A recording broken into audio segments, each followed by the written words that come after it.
Bonjour à tous et bienvenue pour ce nouveau test. Aujourd'hui, on va parler du Sivga Oriole, donc un casque vendu 250 euros.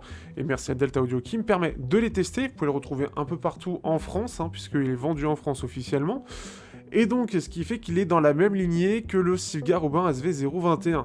Un casque qui est en bois avec finition métal, avec donc double sortie 2.5 mm et qui est assez joli. Alors après, il faut aimer le style. Il existe un autre coloris un petit peu plus mat si besoin et qui est donc vraiment dans la lignée du Robin, mais niveau son, on est sur quelque chose d'un peu différent. On a quelque chose qui est assez correct. Après, il manque peut-être juste une petite pochette, c'est un petit peu peut-être trop basique, mais c'est assez normal dans cette gamme de prix. Et ce qui fait que c'est un casque qui est vraiment intéressant pour un peu tout, que ce soit des films, de la musique ou même du jeu vidéo. On va en parler après, notamment pour ceux qui sont sur du FPS et qui ont besoin d'avoir une scène assez nette. C'est un casque qui est très très intéressant. On est donc sur un casque qui va plaire à beaucoup de monde et qui, je pense, en plus de ça, est assez confortable, on le verra après, mais qui devrait plaire à beaucoup de monde, notamment pour sa signature qui rappelle un petit peu celui du SV023, le casque ouvert vendu 500-600 euros et qui est déjà, j'ai trouvé, un très bon casque, mais ici peut-être un petit peu mieux pour certains, notamment pour ceux qui recherchent de l'isolation.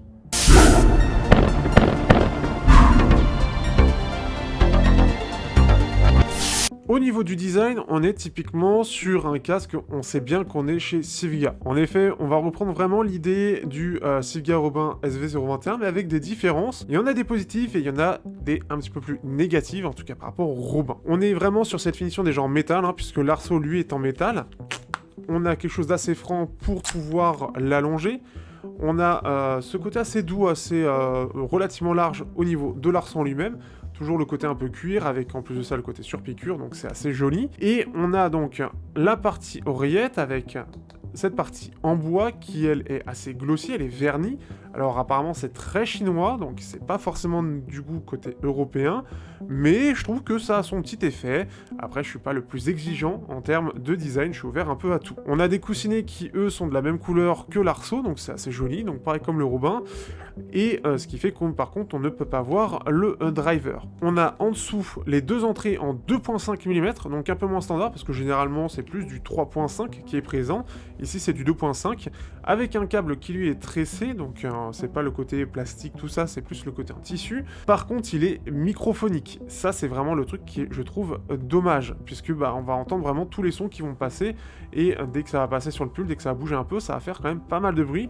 Donc ça, c'est le côté un peu dommage, ça manque un peu d'isolation sur ce câble. Pour le design en lui-même, je trouve qu'il est assez réussi, ce côté biton est vraiment pas mal, mais ce que je remarque surtout, c'est ce côté un petit peu particulier, notamment de l'écouteur, qui a cet effet carré dans un rond. Alors c'est pas commun, c'est un choix de design un peu particulier, mais je trouve que ça passe plutôt bien, ça lui donne une identité assez forte et assez réussie. On a un bois aussi qui est un peu plus mat, un petit peu plus sombre que celui du Robin, ce qui lui donne un aspect un peu plus premium, avec le Sivga qui lui est creusé, qui est gravé dans le bois et qui rend vraiment bien. C'est très propre et c'est assez réussi. Pour tout ce qui est aération, en fait, ça se passe au-dessus, vraiment là où on a normalement l'arceau, donc c'est assez discret puisqu'on le verra pas au premier coup d'œil. C'est aussi plus propre et je trouve quand même qu'on a une meilleure qualité de finition sur certains points par rapport au Robin. Par contre, et l'avantage du Robin, c'est qu'on pouvait facilement déclipser les coussinets pour pouvoir les changer. Il existe d'autres coussinets et surtout, ils sont plus confortables. On a des coussinets qui sont plus épais et qui sont plus doux, je trouve. Ici, on a quelque chose d'un petit peu plus classique. Alors, ça reste très très confortable, mais un peu moins. Clairement, si je compare avec ce que j'ai d'autres, notamment les Filmman HE400 SE ou d'autres casques à réduction proactive, les coussinets sont plus doux, sont plus agréables, sont vraiment de meilleure qualité. On pourra remarquer aussi que pour un casque de salon, on a quelque chose qui peut être facilement rangé, donc c'est là où c'est un peu dommage de pas d'avoir une simple pochette au lieu d'avoir petite protection de ce type-là, parce que ça s'y prête complètement. C'est assez rare d'avoir des casques comme ça qui peuvent se replier complètement, notamment quand c'est uniquement filaire, sachant que même dans la partie ANC à 400 balles, ça commence à se perdre. Donc c'est vraiment de bonne qualité, je trouve que c'est vraiment bien fini, et ça fait vraiment plus quali que le Robin. Notamment, alors le petit truc qui me fait dire ça, c'est surtout justement dans la partie aération, les petits trous pour faire passer l'air, notamment pour le driver. En fait, tout est verni, même l'intérieur, là où sur les Robins, l'intérieur en fait de ces trous n'était pas verni. C'est un truc tout con, mais ça montre quand même qu'il y a une meilleure attention à la finition, et il semble que le bois utilisé semble de meilleure qualité aussi.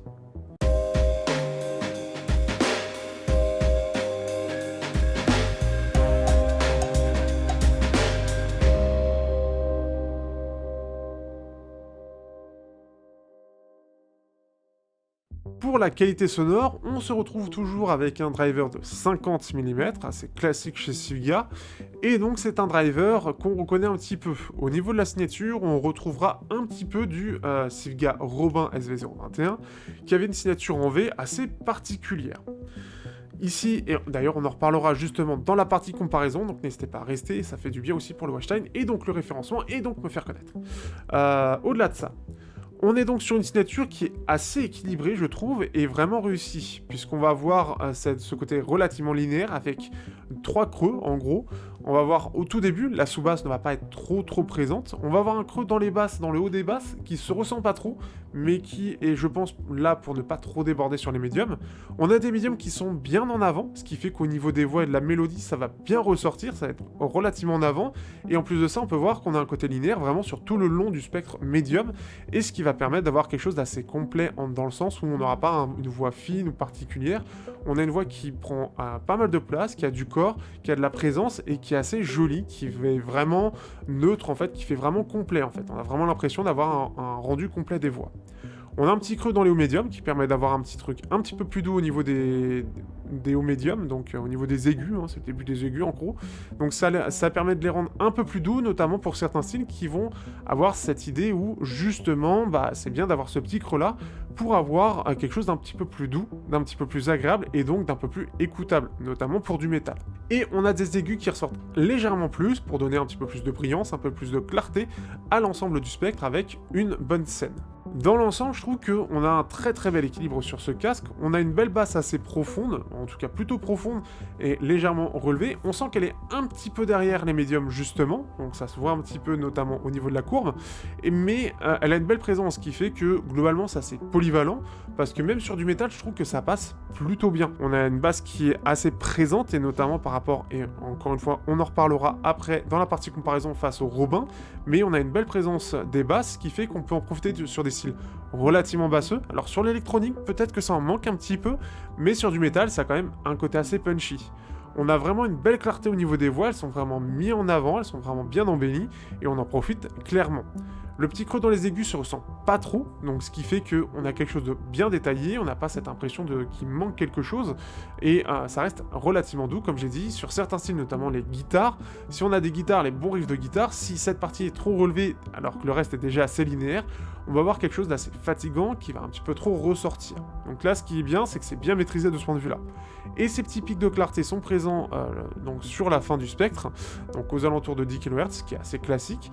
Là, c'est assez bien maîtrisé aussi, on n'a pas de gros pics particuliers, donc c'est pas spécifiquement fatigant. On sent juste que c'est un petit peu plus présent que le reste, donc ça donne un peu plus de clarté, un peu plus de détails, mais on peut mettre quand même pas mal de volume.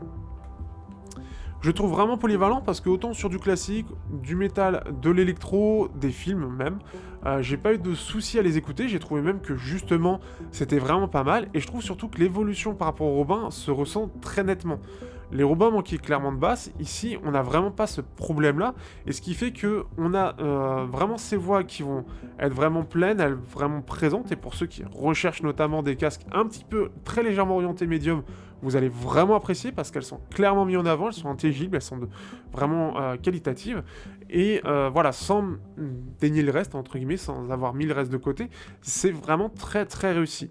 J'apprécie vraiment le rendu, et ce qui fait que, en plus de ça, ce qui est bien, c'est que comme il a ce côté un petit peu plus en avant de la clarté, au niveau, et c'est déjà ce que j'avais ressenti avec les Robins, au niveau des FPS, c'est très bien, parce qu'on a une scène qui est très bien définie, et on va avoir quelque chose de très présent, donc les moindres bruits, on saura très précisément où c'est assez, entre guillemets, chirurgical, après, entre guillemets, pour le prix, mais c'est vraiment très bien, parce que je trouve qu'on a vraiment cette mise en avant de cette scène, de cette précision, qui n'est pas forcément le cas de tous les casques. Donc pour ceux qui recherchent quelque chose d'un petit peu fermé, notamment, et avoir justement sur l'FPS quelque chose de très bien, sans que ce soit très fatigant, et ben ce casque remplit à merveille ça. Et les Robins, pour ceux qui ont un budget un peu plus serré, est vraiment très bien là-dessus, sur cette clarté. Donc ça vraiment, c'est un truc con, mais pour le jeu vidéo, franchement, je recommande complètement, ça marche très bien dessus.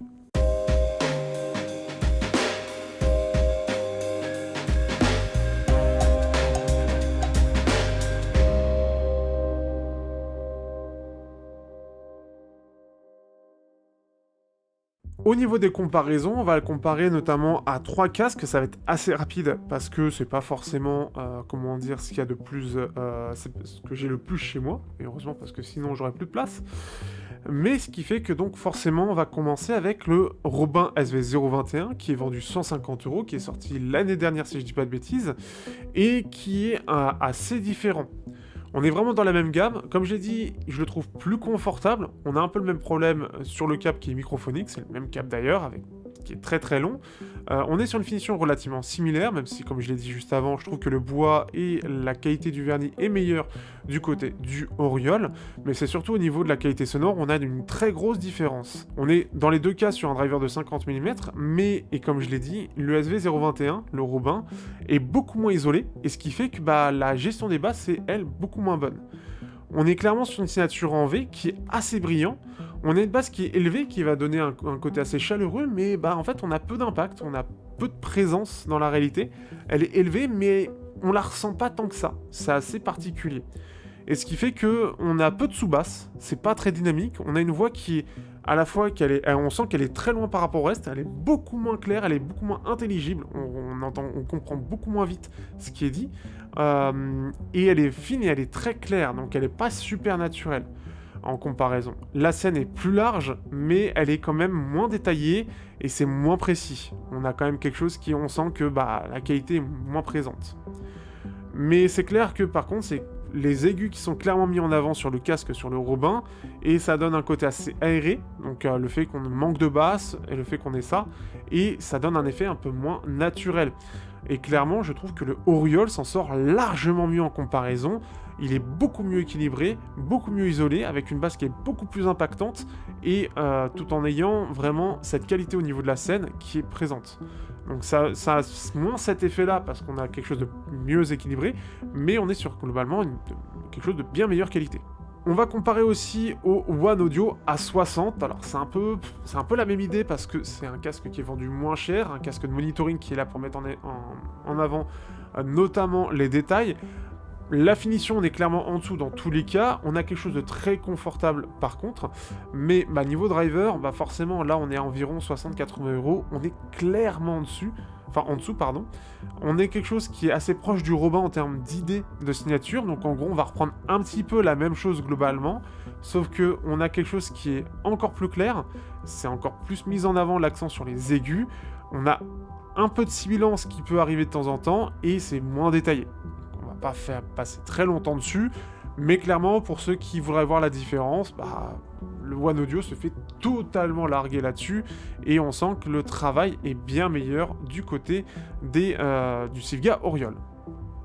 Pour terminer, on va terminer sur un casque ouvert, ouvert mais légèrement isolé, très légèrement, le Ifiman HE400 SE.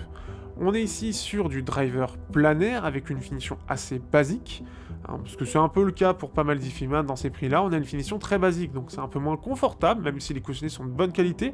C'est beaucoup plus basique en termes de qualité de fabrication. Là-dessus, le Oriole le défonce complètement.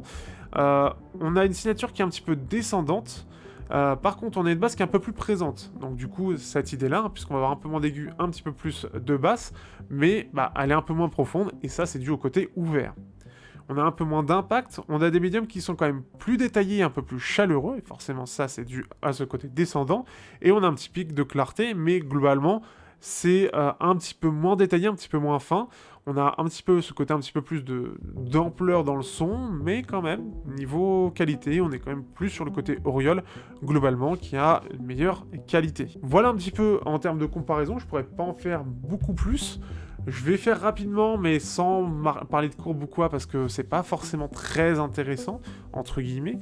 Mais je trouve qu'il y a, et ça va être un peu ma conclusion, face au Sivga SV023, qui est un casque semi-ouvert, qui est plus technique, qui est meilleure finition, etc., on a quelque chose d'assez similaire. C'est ça qui est intéressant, c'est je trouve que le son, alors on a quelque chose d'un petit peu plus neutre du côté du SV023, un petit peu moins de basse, aussi, puisqu'on a le côté ouvert, mais globalement on va avoir un son assez similaire et surtout un peu cette même idée de signature. Pour ceux justement qui chercheraient quelque chose d'assez similaire face au test assez dithyrambique des SV023, ce côté assez neutre, qui parfois, comme j'ai dit, par contre sur le métal, c'est un petit peu plus dur d'en écouter, eh bien c'est une excellente alternative. On a une version fermée avec un peu plus de basse, un peu moins technique, mais toujours ces mêmes qualités et surtout une très belle finition globalement.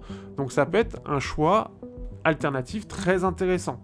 Si vous voulez découvrir Sivga et que vous n'êtes pas prêt à mettre 500 € dessus parce que c'est une certaine somme et que vous ne connaissez pas la marque, mais que vous êtes prêt à tester 250 €, c'est déjà très très bien. C'est un très bon casque je trouve, avec encore une fois, on a un bel objet avec cette finition bois qui n'est pas forcément très très présente chez la concurrence, puisqu'on est généralement plus sur du classique, du plastique ou du métal, le bois étant moins présent par touche. Donc ici, ça peut être une excellente alternative. Après avoir, il y a d'autres concurrents, mais avec ce côté relativement neutre, ça peut être intéressant. Là où par exemple du Beyer Dynamics va mettre plus l'emphase notamment sur de la clarté qui est mise en avant, ou de la basse pour certains casques. Je crois que c'est le DT770 Pro qui est un peu comme ça. Donc ici, ce côté un peu plus neutre peut aussi vous aider. Et on va passer à la conclusion.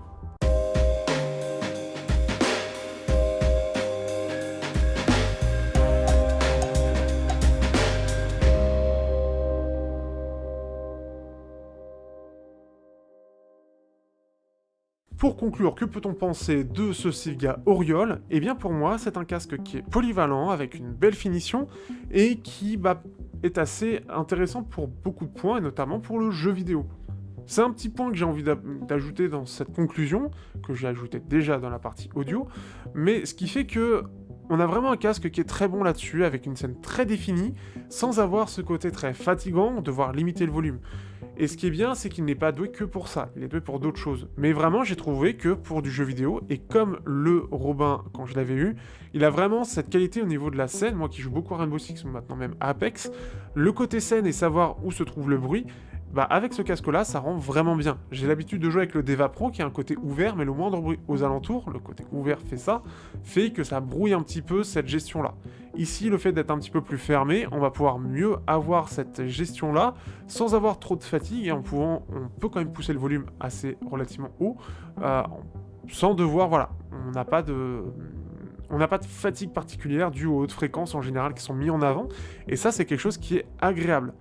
En plus de ça, pour de la musique, globalement ça va passer à peu près avec tout, à part peut-être l'électro, ça peut manquer un peu de basse, un peu de sous-basse notamment, mais ce que j'aime bien c'est surtout que pour 100 € supplémentaires, on a un casque qui est vraiment globalement mieux et beaucoup plus équilibré que le Sivga Robin.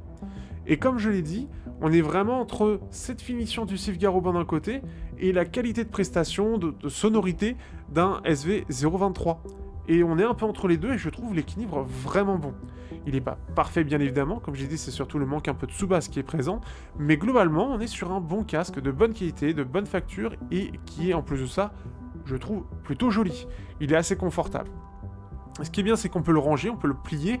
Par contre, et le truc qui est un peu dommage, alors soit j'ai pas compris, soit j'ai pas trouvé, mais là où il était assez simple en fait de tourner pour ouvrir ce Sivga Robin, ici, j'ai l'impression que les coussinets, il faut les enlever un peu plus de façon classique, ce qui est un peu moins facile pour un utilisateur lambda de les changer, c'est toujours possible, mais je trouvais que le fait qu'on ait cet ensemble, ce bloc du côté du Robin, les rendait beaucoup plus faciles d'utilisation.